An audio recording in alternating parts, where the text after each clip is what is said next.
It all started when a longtime Democrat switched to the Republican Party, and now the fallout from the decision made by Rep. Roy Schmidt is growing.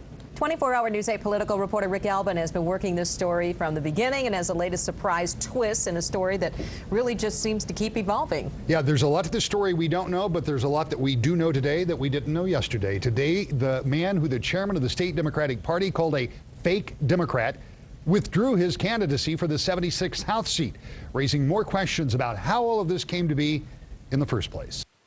Matt Mojzak submitted this handwritten note to the Kent County Clerk's office at 8:45 this morning.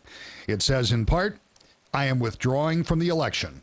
His political career spanned about 40 hours. But why did he file, then drop out? That's just one of many unanswered questions in an odd state of events that began when Roy Schmidt, a longtime Democrat, made the surprising announcement that he was switching parties. It led to his staff in Lansing leaving. His longtime campaign treasurer has reportedly also resigned. We also learned today that the same person that filed this petition for Matt Mojzak on Tuesday at 3:42 also filed this one for Roy Schmidt 8 minutes later. That's according to the Kent County Clerk's office. When I asked Schmidt about any possible coordination between he and Mojzak yesterday, he had this to say. It does appear a bit curious. Was there any coordination? Not at all. In fact, maybe I don't understand the politics or something I'm missing, but it'd be nicer if I didn't have anybody on the other side. The advantage would have been that if Democrats, who clearly did not believe Mojzak was one of their own, wanted to mount a write-in campaign, they would have had to convince voters to proactively write in another name, while Mojzak's would have been printed on the ballot and much easier for voters to access. That's how it would have been, until this was filed with the clerk this morning.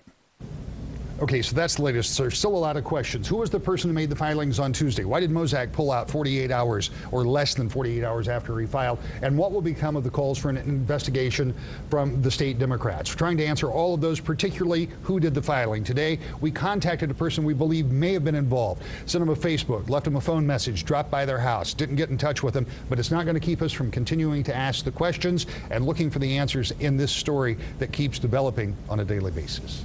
It's like 3 days of the Condor all of a sudden. Yeah, it's the kind. This is local politics. Yeah, this is local politics with a lot of intrigue, and there are just a lot of questions we don't have the answers to. I got to tell you, after working it all day today, I feel like we're getting closer. Thanks, Rick. You bet.